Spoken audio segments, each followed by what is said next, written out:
자, 이번 시간은 173페이지네요. 점유권입니다. 먼저 점유권이란 것은 물건을 사실상 지배하고 있는 상태로 있으면 그 자체를 하나의 권리로 인정해 주는 거예요. 물건을 지배하고 있으니까 물건인데 그 물건 이름을 점유권이라 한다 이 말이에요. 그래서 물건을 지배하고 있는 그 현상을 보호하는 그대로 인정하는 제도가 바로 점유권 제도다 이렇게 보시면 돼요. 그래서 174페이지 가보세요. 거기 가면 제일 위에 점유권의 의의가 있죠. 점유권이란 물건을 사실상 지배하고 있으면 그 자체 우리 민법이 권리를 인정하는데 그 권리를 우리는 점유권이란다 이랬죠. 그래서 이 점유가 있으면 민법이 권리를 인정하는 거예요. 점유가 뭐냐? 이게 바로 물건의 사실상 지배가 존재하는 것을 말합니다.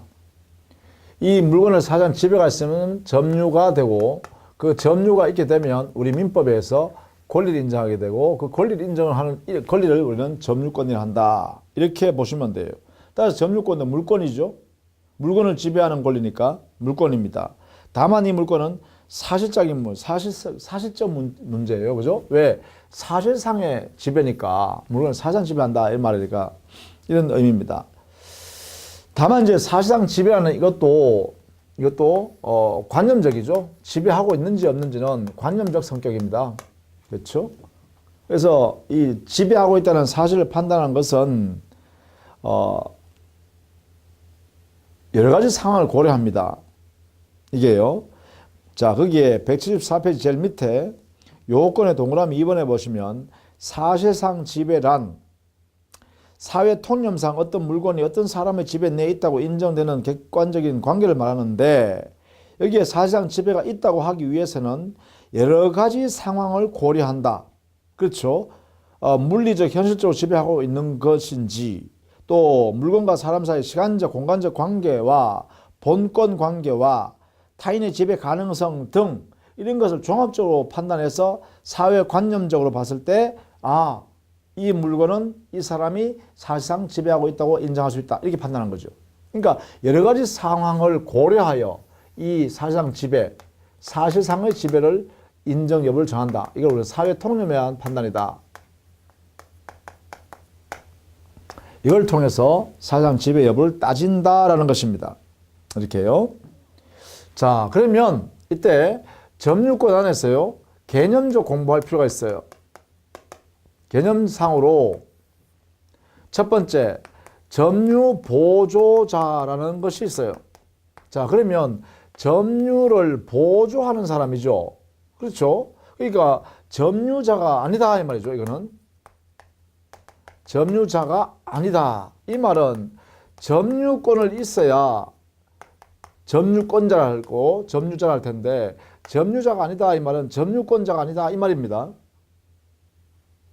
그러면 점유권자가 아니면 점유권이 없기 때문에 우리 민법에서 인정되는 점유권의 내용을 실현할 수 없습니다. 이게 이제 기본이죠. 그래서 우리는 점유 보조자는 어떤 사람이냐를 보면 거기에 175페이지 민법 195조에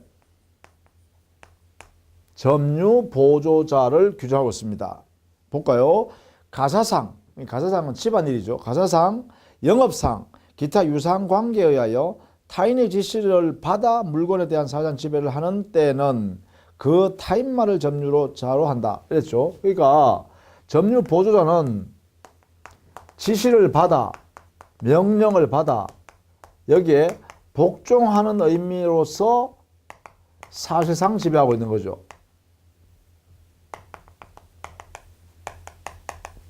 그렇죠? 복종의 의미로서 사실상 지배를 하고 있는 것에 불과합니다. 그래서 점유 보조자는 이 지시 명령하는 사람, 그렇죠? 이 사람이 뭐예요? 이 사람이 바로 점유자이다. 이 사람을 점유주라고도 해요. 주인이니까 점유주. 그래서 자, 우리는 이렇게 정리합니다.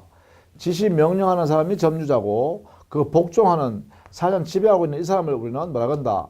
점유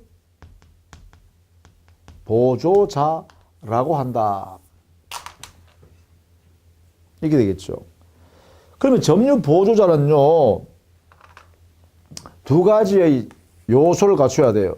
첫 번째는 지시에 따르는 또는 명령에 따르는 지시 복종 관계가 있어야 돼요.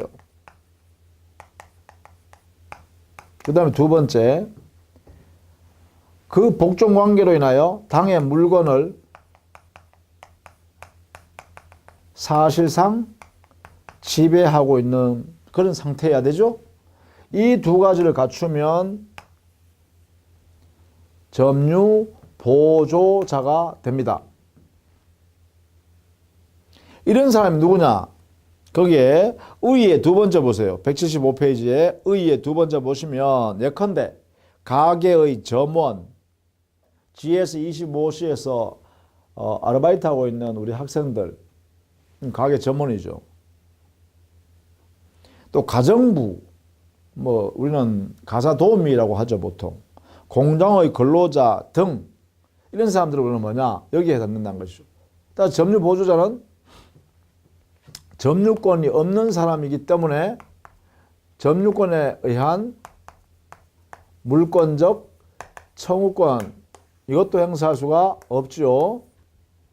점유 보조자는 점유권에 의한 물권 청구권을 행사할 수 없습니다.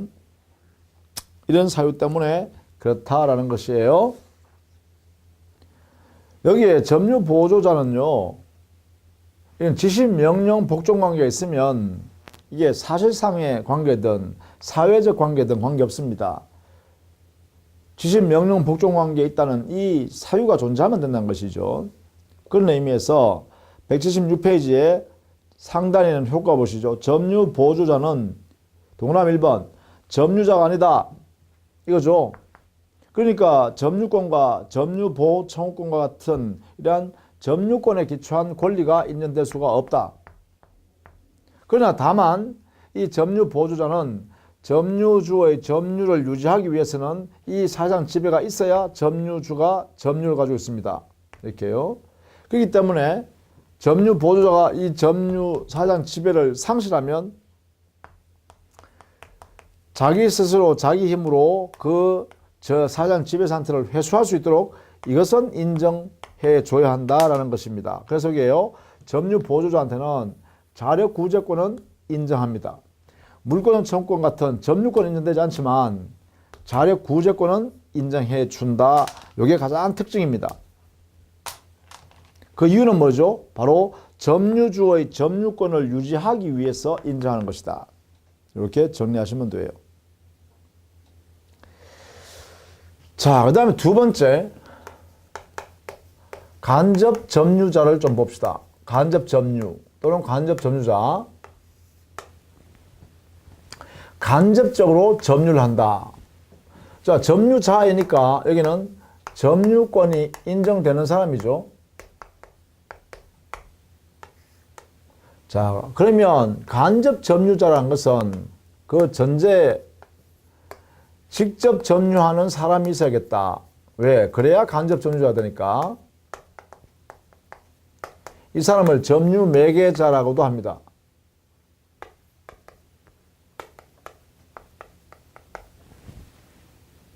이 사람이 뭐예요? 현실적으로 지배하고 있는 사람이죠.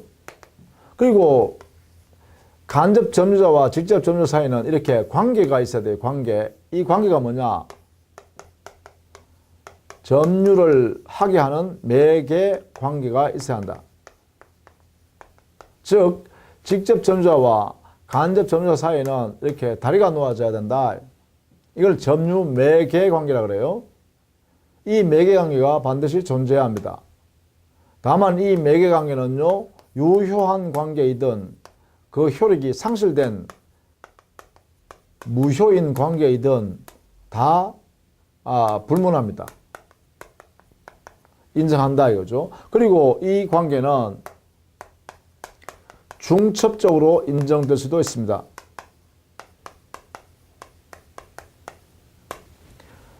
자, 유효, 무효에 대한 관계 없고 중첩적으로 존재할 수 있다. 점유 매개 관계가요. 이렇게. 그러면 도대체 점유 매개 관계가 있는 간접 점유자 어떤 사람이 있냐? 여기서는요, 뭐 임대인이라든지 지상권, 전세권의 설정자, 이 사람들의 설정자, 이런 사람들이 바로 여기 들어가죠. 임대인에게 임차인이 직접 점유자이죠.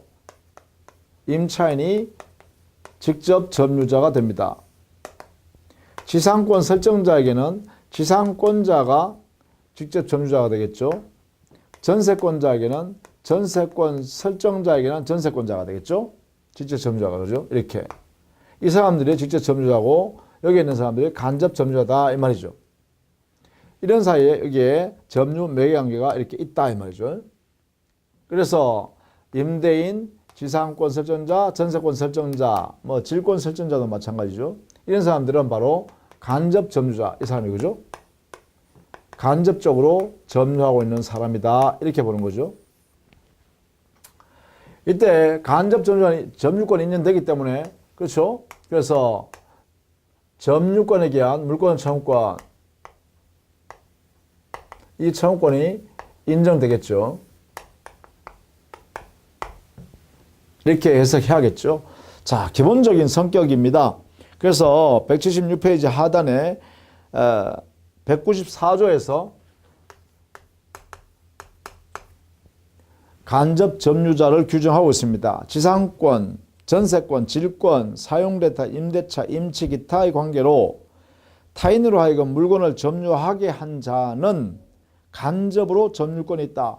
간접으로 점유권이 있다. 이게 간접 점유권을 말이죠. 인정하는 것이죠. 자, 요건을 보시죠. 점유 매개자의 직접 타주 점유가 존재할 것. 점유 매개자라는 것은 직접 점유자를 말합니다. 이 점유 매개자가 직접 점유하고 있고 물론 그 물건이 점유관계 끝나면 간접 점유자에게 반환해야 되는 내용의 점유이기 때문에 타주 점유를 하랍니다. 그 다음에 동그라미 2번 점유 매개 관계가 존재해야 된다. 그죠? 점유 매개 관계는 여기서 반드시 유효할 필요는 없습니다. 그리고 중첩적으로 존재할 수 있다는 것 다음 페이지 177페이지에 있죠. 제일 위에 있습니다. 점유 매개 관계는 중첩적으로 존재할 수도 있다. 예컨대 임차인이 임대인으로부터 임대차 계약에 의해서 그 당해 임차물을 가지고 있다가 다시 전대차할 수 있죠. 이 전대차함으로써 임대인은 두 개의 중첩적 매개관계를 통해서 간접 점유가 유지됩니다. 임대인요. 임대차 계약이란 관계와 전대차 계약이란 관계에서 임대인은 간접 점유자이다 이 말이죠. 의미가 그런 의미입니다. 자, 효과 보시죠. 간접 점유자는 점유자이다. 점유자이기 때문에 점유권에 기한 물권 청구를 행사할 수 있습니다. 다만 조심해야 될 게 관했어요. 뭐냐면 자, 물권 청구는 인정되지만 이렇게 물권자니까 점유권자니까 근데 이 간접 점유자한테는 여기에서는요 자력 구제권을 인정해 주지 않습니다. 간접 점유자는 자력 구제권을 만약에 인정받게 되면 자력 구제권에 의해서 자기 힘으로 점유를 회수해버리면 간접 점유자가 아니라 직접 점유자가 되어버리죠. 그러면 직접 점유자가 되어버리면 여기에는 직접 점유자의 점유권을 침해하게 되잖아요. 그죠? 그렇기 때문에 간접 점유자에게는 자력 구제권을 인정해 줄 수가 없다는 것입니다. 이렇게 정리해 두셔야 돼요. 자, 그 다음에 효과의 두 번째요. 직접 점유자와 간접 점유자 사이의 대내 관계에서는 저게 직접 점유자는 점유를 직접 점유하기 때문에 힘이 세겠죠. 그래서 만약에요. 이 두 분 다 간접 점유자나 직접 점유자나 점유자이잖아요. 그럼 점유권을 가지고 서로 둘이가 다투면 어떻게 될까? 그러면 당연히요. 직접 점유자가 간접 점유자보다가는 점유권에 기해서는 힘이 직접 점유자의 점유권 힘이 세다는 것이죠. 따라서 직접 점유자는 점유권에 기해서 간접 점유자에 대해서 점유물 반환, 제거, 예방 청구 같은 물권의 청구권을 다 행사할 수 있습니다. 그러나 간접 점유자는 자기의 점유권을 가지고 직접 점유자의 점유권에게서 반환, 제거, 예방 청구권을 행사할 수가 없습니다. 점유권에 기해서는 할 수 없어요. 본권에 기해서 할 수 있을지언정 점유권에 기한 반환, 제거, 예방 청구는 안 된다라는 것이에요. 이게 내부 관계예요.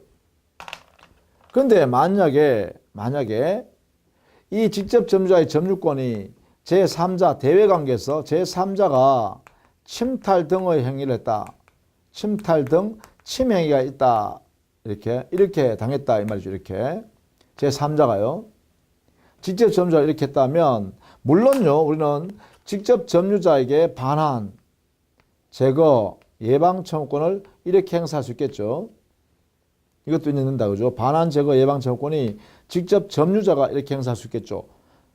한편요. 간접 점유자의 점유권에 대해서도 그러면 이렇게 제3자가 침탈 등의 침해가 있으면 반환, 제거, 예방 청구권을 이렇게 제3자 침해자에 대해서 이렇게 행사할 수 있는가? 이런 문제가 생기는데 이것도 역시 뭐예요? 결국은 간접 점유자의 점유권에 침해당하는 것은 직접 점유자의 점유권이 이렇게 침탈 등의 행위로 인하여 제3자로부터 침해당하면 여기에 있는 간접 점유자의 점유권도 침해당한다고 해석할 수 있다는 것입니다. 그렇기 때문에 반환, 제거, 예방 청구권을 어떻게 해요? 직접 제3자한테 이렇게 청구할 수 있다는 것이 인정. 이렇게요. 자, 만약에 침탈당했다고 하면 간접 점유자가 반환을 청구할 수 있게 되는데 이 반환 청구권은 간접 점유자의 반환 청구권 조심해야 됩니다. 간접 점유자의 반환 청구권의 행사는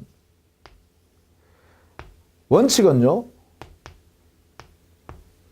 직접 점유자에게로 반환을 청구해야 됩니다. 제3자한테 야, 너 침탈하고 그 물건 나한테 돌려줘라고 하는 걸 반환 청구가 아니라 직접 점유자에게로 반환해 줘라라고 청구해야 된다는 거죠. 직접 점유자에게로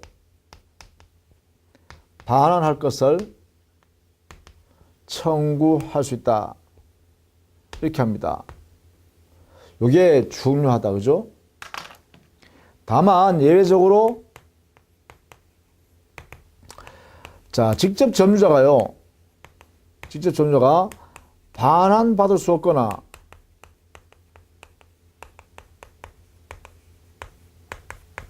또는 직접 점유자가요 반환받기를 거절한 때 이런 때에는 간접 점유자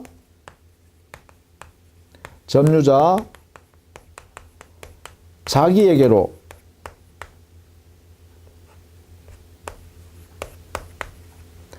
반환을 청구할 수 있다. 이렇게 해요. 자, 요 예외를 잘 알아두셔야 돼요. 간접 점유자의 반환 청구권 행사에는 원칙과 예외가 있습니다. 직접 점유자가 그 점유를 침탈당했을 때 제3자한테 그러면 간접 점유자는 그 제3자한테 반환 청구권을 행사할 수 있는데 이 반환 청구권의 행사는 어떻게 하느냐? 원칙적으로 직접 점유자에게 제3자는 반환하라. 이렇게 청구하는 것이 원칙이란 거예요. 다만 이 직접 점유자가 반환받을 수 없는 그러한 상황이거나 또는 반환받기를 거부하는 직접 점유자라면 그때 간접 점유자는 자기에게로 반환을 청구할 수 있다. 이런 이야기예요. 그래서 이 원리를 꼭 기억해 둡니다. 간접 점유자의 반환 청구권요. 점유권에 대해서 이것은 꼭 이해해 두셔야겠습니다. 자, 그 다음에 점유권의 상속입니다. 우리 교재 177페이지에 보면 점유권도 독립된 물권입니다. 그렇죠? 이 점유권 자체가 독립된 물권이기 때문에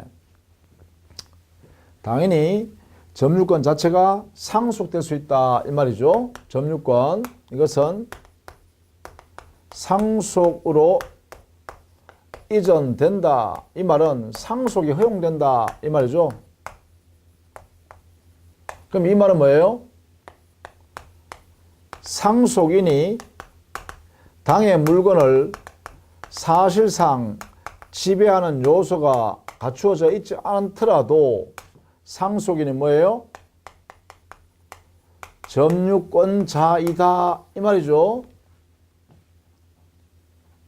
피상속인이 사망, 즉 피상속인이 어떤 물건을 점유하여 점유권을 가지고 있다가 그 피상속인이 사망하는 순간에 상속인은 당의 물건을 사실상 지배하고 있냐 여부를 따지지 않고 그 점유권이 상속되기 때문에 사실상 지배하는 상속인의 이러한 요소를 갖추지 못했더라도 점유권자이다 이 말이죠.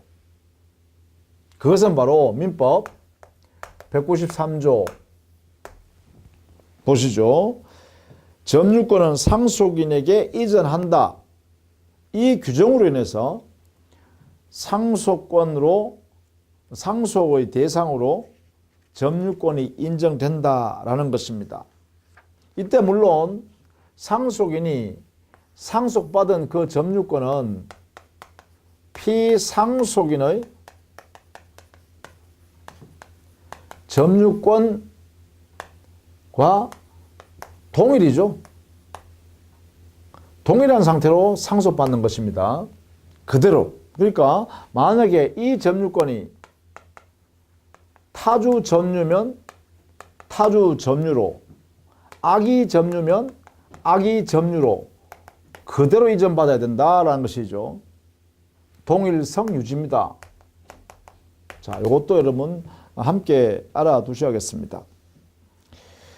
자, 이게 이제 점유권에 관해서요. 점유 보조자, 간접 점유자, 그리고 점유권의 상속 이 세 가지로 있는 개념 공부를 통해서 우리가 사실상 물건을 지배해야만 꼭 지배해야만 점유권이 인정되는 것은 아니라는 관념적 성격을 우리가 배웠습니다. 그 다음에는 이 점유권에서 점유의 모습, 유형 이런 것들을 좀 살펴보도록 하겠습니다. 우리 교재 178페이지 가면 점유의 모습 태양에서 배우고 있죠. 자, 먼저 여기 첫 번째 자주점유와 타주점유라는 개념입니다.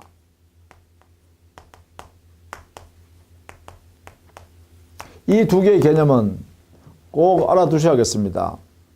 의미가 중요하기 때문에 그렇죠. 자주점유라는 것은 소유여사를 가지고 하는 점유고요. 있는 상태로 점유하는 거고요.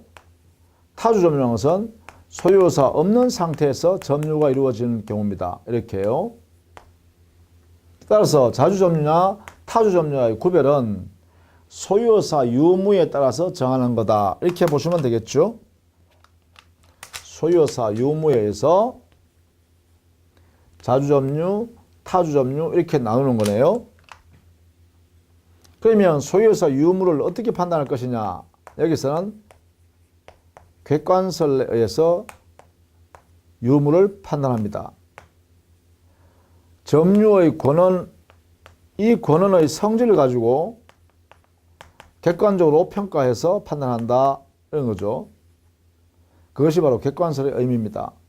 그래서 이 권한의 성질 여기에 따라서 정한다라는 것인데 예컨대 자주점유는 도인의 점유, 즉 도둑놈이 도둑질해서 남의 물건을 도둑질해서 점유하고 있다는 것은 소유할 의사로 가지고서 절취했을 것이다 이 말이죠. 그래서 절취행위라는 그 권한의 성질이 바로 절도의 개념 속에 소유할 의사가 들어있다 이렇게 보는 거죠. 따라서 도인인 도둑놈의 의도를 가지고 판단하는 것이 아니라 절취 행위를 가지고 평가한다 이 말이죠. 그래서 도인의 점유는 자주점유가 된다 이렇게 하는 것이죠. 이렇게요.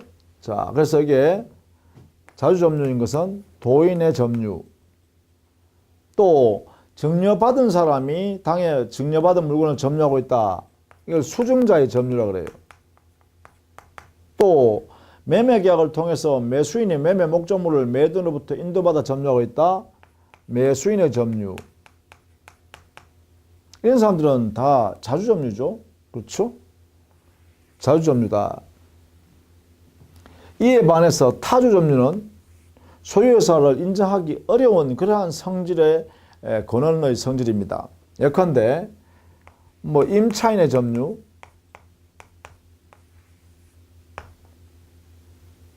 뭐 지상권자의 점유, 전세권자의 점유, 유치권자의 점유, 질권자의 점유,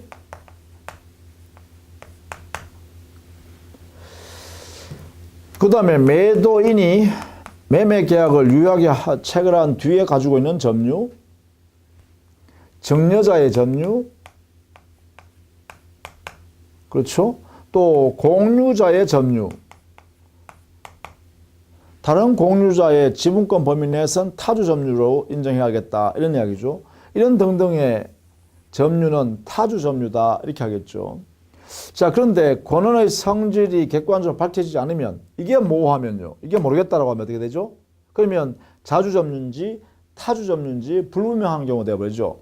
이럴 때는 우리 민법이 자주 점유로 추정합니다. 자주 점유로 추정.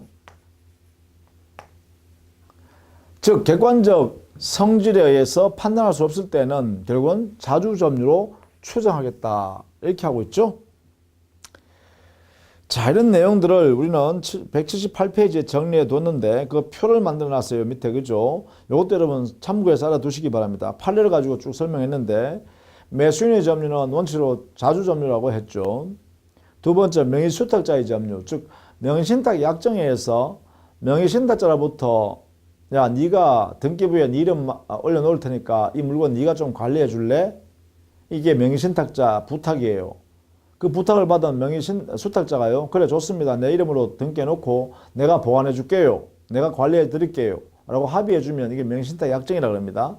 그러면 이런 약정을 한 명의수탁자, 부탁을 받아서 받아들인 사람은 명의수탁자라고 하는데 이 사람이 당해 목적을 점유하는 것은 뭐예요? 그래요. 끝나면 돌려줄 의사를 가지고 점유한다고 해석해야겠죠. 성격상. 그래서 명의수탁자의 점유를 타주 점유라고 해석합니다. 이런 식으로 여러분 정리를 좀 해 두시란 거죠. 그 내용들을 쭉 살펴봐 두시기를 부탁드립니다. 그 다음에 179페이지 가면 양자의 전환이 있어요. 타주 점유를 자주 점유로, 자주 점유가 타주 점유로 전환되는 걸 정리해놨죠. 예컨대 타주 점유에서 자주 점유로 전환되는 것은 새로운 권한에 의하여 소유의사가 인정될 만한 그러한 사유가 만들어져야 됩니다.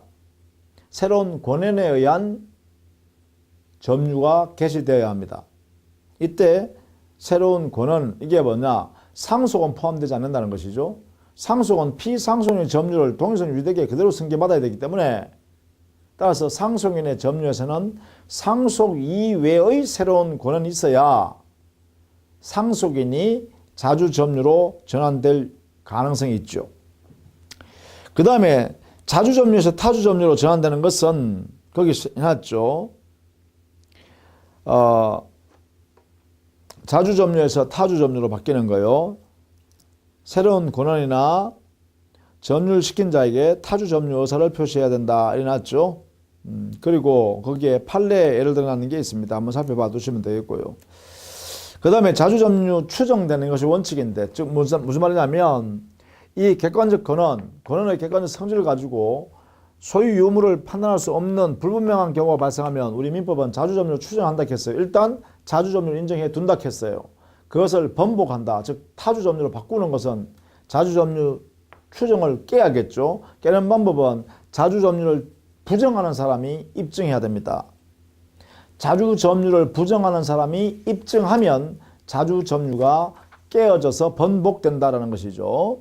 그것을 우리 판례가 정리하면서 이때 자주 점유할 수 있는 권한의 법률상 권한 법률 요건에 해당되는 그러한 행위가 없었다는 것을 잘 알면서 무단으로 타인의 물건을 점유했다라고 하면 이것은 악의 무단 점유다라는 것을 부정하는 사람이 입증했다. 그러면 자주점유 추정이 깨진다 이렇게 보는 거죠. 자, 어쨌든 간에 이렇게 자주점유 타주점유를 나눈다. 그 다음에 두 번째, 선의 점유와 악의 점유가 있습니다. 이것도 역시 중요한 개념 공부인데요. 선의 점유란 것은 점유할 본권이 자기한테 없음에도 그 본권이 있다고 오신하여 점유한 사람을 선의의 점유라 그래요. 선의 점유.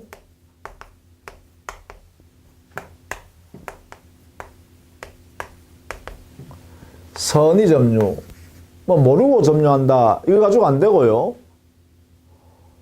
점유할 본권이 없음에도 불구하고 그러한 본권, 점유할 본권이 있다고 오신한 점유입니다. 이렇게 본권이 있다고 오신하고 점유해야 돼. 오신하고 강력히 자기 믿어야 된다는 거죠. 아, 내가 이 물건 점유할 수 있는 권리 있어. 내한테 권리가 있어. 라고 믿고 해야 돼. 내가 소유권을 가지고 있는 사람이야. 사실은 소유권 없는데 내가 지상권을 가지고 있는 사람이야. 전세권을 가지고 있는 사람이야. 내가 임차권을 가지고 지금 점유하고 있는 거야. 이렇게 믿었다는 거예요. 사실은 그럴 권리 없는데. 그래서 오신한 자만이 선의의 점유가 된다라는 것이에요. 오신한 자. 그러면 악의 점유라는요? 여기는 본권이 자기에게 없다는 사실을 알았거나 없다는 이 사실을 알았거나 의심하는 점유입니다. 자, 본권이 있는지 없는 데 대한 의심하면서 점유하는 것도 알았거나 의심하는 경우에도 악의 점유가 된다라는 것입니다. 그래서 우리 민법에는 열어놨죠. 본권의 소송에서 이 소라는 게 소송입니다. 소에서 만약에 점유자가 패소한 점유자는 이게요. 이 패소 판결이 확정됐다면 패소 판결이 확정됐다면 이때 점유자는요. 이 소 제기한 때 본권의 소 제기한 때 이때부터 바로 악의 점유자가 되어버립니다. 소 제기한 때 본권의 소송을 제기한 때부터. 왜냐하면 본권의 소 제기할 때부터 내가 본권이 나한테 없나? 라고 스스로 의심하기 시작한다는 거죠. 내가 왜 본권이 있다고 난 믿고 점유하고 있는데 왜 이러지? 이게 된다는 거죠. 이게 객관적으로 의심하게 되는 상태가 되어버리죠. 왜? 어떤 사람이 자기한테 본권이 있다고 내한테 소송을 제기했대요. 야, 점유자야, 너 점유하고 있는 그 물건 네 거 아니야, 내 거야. 이렇게 하면서 소송을 제기했대요, 내놔라고. 그러면 뭐예요? 피고로서 점유자가 당했어요. 피고당했어요. 피고로. 그러니까 이게 내가 내 건 줄 알고 점유하는데 왜 이래? 라고 믿게 되죠. 이렇게 오신하게 되죠. 의심하게 되죠. 그때부터가 뭐가 돼요? 만약 그 소송이 진짜 져버리면, 진짜 본권이 없다고 확정 판결을 받아버리면 그때 어떻게 돼요? 아, 이게 내 거 아니었구나. 이렇게 할 수밖에 없고, 근데 의심하기 시작한 때 언제예요? 소 제기한 때부터 의심했죠? 그래서 우리 민법에요. 그 선의 점유 추정이 역시 여기도요. 선인지 악인지 불분명하면 선의 점유로 우리 민법은 추정해 줍니다. 우리 민법은 선의 점유로 추정해 줘요. 근데 이 추정은 언제 깨지냐? 바로 이 시점에 깨집니다. 언제요? 본권의 소 제기 시부터 이렇게 본권의 소 제기 시부터 악의자로 이렇게 바뀐다라는 것이에요. 그 이유는 왜 그러냐? 바로 이것 때문에 그래요. 의심한 이러한 점유가 악의 점유가 되기 때문이다. 이렇게 되겠죠. 자, 요 내용을 꼭 알아두셔야겠습니다. 180페이지예요. 그 다음에 과실 있는 점유, 과실 없는 점유는 본권에 대하여 오신한 점유자인 선의의 점유에 부주의가 있으면 과실 있는 점유, 부주의가 없으면 과실 없는 점유. 이렇게 되죠. 여기에 과실 유무에 대한 여기에 대한 추정 규정이 없어요. 이 선의 점유에 대해서 과실이 있는지 과실이 없는지 무과실인지에 대한 여기에 대해서는요 추정해 주는 규정이 있기 때문에 무과실을 주장하는 사람은 무과실 입증 책임을 집니다. 이것은요 무과실 주장자 스스로가 입증 책임을 져야 한다. 이렇게 돼요. 자, 그 다음에 평온한 점유, 공연한 점유, 폭력, 은비 점유 이렇게 나눌 수 있는데 평온한 점유 반대가 폭력에 의한 점유, 공연한 점유 반대가 은비 점유 이렇게 됩니다. 평온한 점유는 점유 개시할 때 폭력을 통해서 가져온 것이 아니라 당사자에게 평온하게 거래가 원만하게 이루어졌다라는 것이죠. 이런 걸 평온한 점유라고 그래요. 폭력에 의한 점유는 반대로 빼앗아서 점유하는 거죠. 안 주려고 그러는데 강제로 폭력을 써서 빼앗아 온 거죠. 또 공연한 점유는 누구든지 알 수 있는 상태로 공공연이라는 말이 그런 뜻입니다. 누구든지 알 수 있는 상태에서 점유를 개시한다. 이걸 공연한 점유라고 그래요. 근데 은비 점유는 뭐예요? 알 수 없는 상태에서 점유하는 거예요. 나머지 몰래, 다른 사람 몰래라는 뜻입니다.